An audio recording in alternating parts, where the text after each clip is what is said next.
아동 성폭력을 가중 처벌하도록 하는 특례법까지 있지만 실제 처벌은 솜방망이인 것으로 조사됐습니다.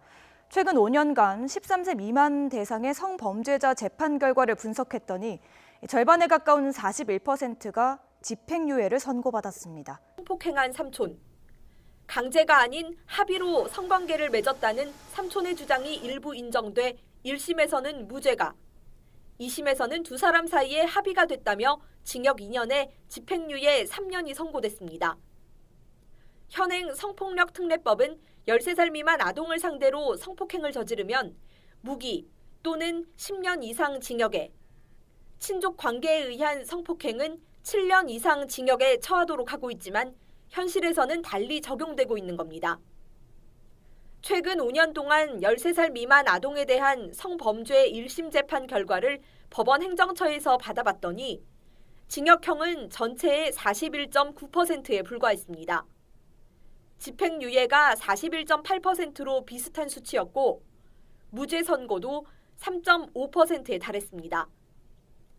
특히 집행유예는 성폭력 특례법 제정 초기인 2013년과 2014년에는 30%대 후반이다가 시간이 지나면서 증가해 올해 상반기에는 45.5%를 기록했습니다.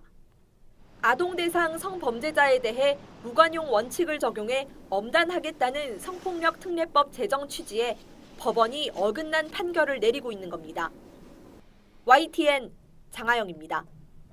아동과 청소년을 상대로 한 성폭행범 처벌이 예전보단 무거워지고 있지만 3명 중에 1명은 집행유예로 풀려나는 게 현실입니다.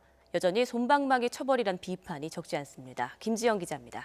법원 판결을 보면 여전히 솜방망이 처벌이 이루어지고 있는 것으로 나타났습니다. 지난 2015년 아동 청소년 대상 성범죄로 확정 판결을 받은 신상정보 등록 대상자는 모두 3,366명. 전체의 절반 가까이 되는 45.5%는 집행유예를 최종 선고받았습니다. 특히 강간을 저지른 성폭행범 가운데서도 10명 중 3명은 집행유예를 받아 풀려난 것으로 집계됐습니다. 유형별로는 강제추행이 가장 많았고 이어 강간, 성매수, 성매매 강요할선 등의 순으로 나타났습니다. 또 가해자가 친족을 포함한 아는 사람인 경우가 44%, 이 가운데 가족과 친척인 경우도 12% 가까이 됐습니다. 성폭행범은 10대와 20대가 가장 많았고 강제추행범은 40대가 상대적으로 많았습니다. YTN 김지영입니다. 저번 영상의 일부 사람들이 남성도 성범죄 피해자라는 주장을 하며 제 유튜브에 계속 댓글을 달았습니다.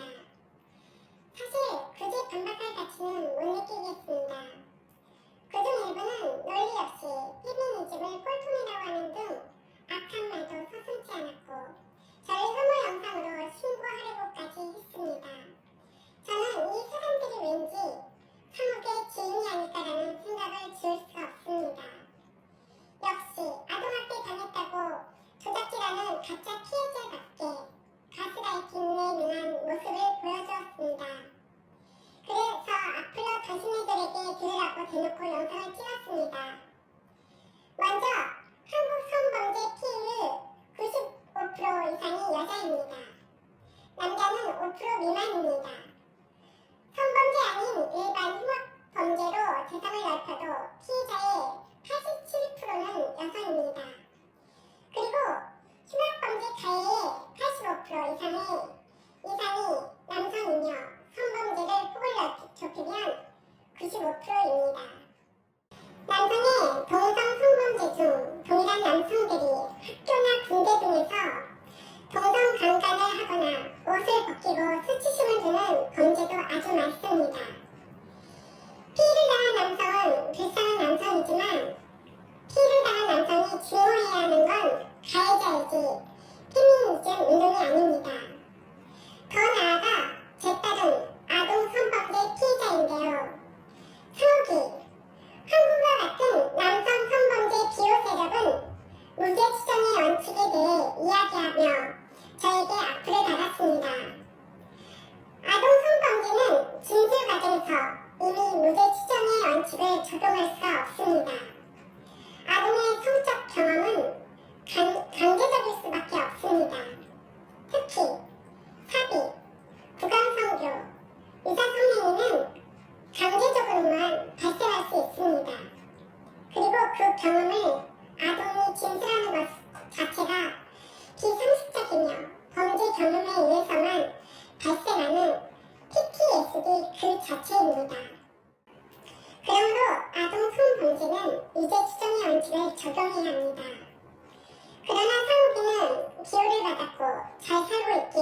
제가 고발하고 싸우는 것입니다. 저를 도와주시는 페미니즘 지지자분들이 분노하는 것은 바로 아동 성범죄를 저지른 범죄자들이 처벌을 면하고 이리저리 피해 다니는 것입니다. 그리고 변호사들은 그런 범죄자들에게 죄를 감경받거나 무혐의를 받는 법을 알려주는 유튜브로 돈을 벌고 있습니다. 그래서 우리가 분노하는 것입니다. 상호기와 세력들이 또 악플을 달려고 머리를 쓰겠지만 제가 해줄 말은 간단합니다. 결국 너희는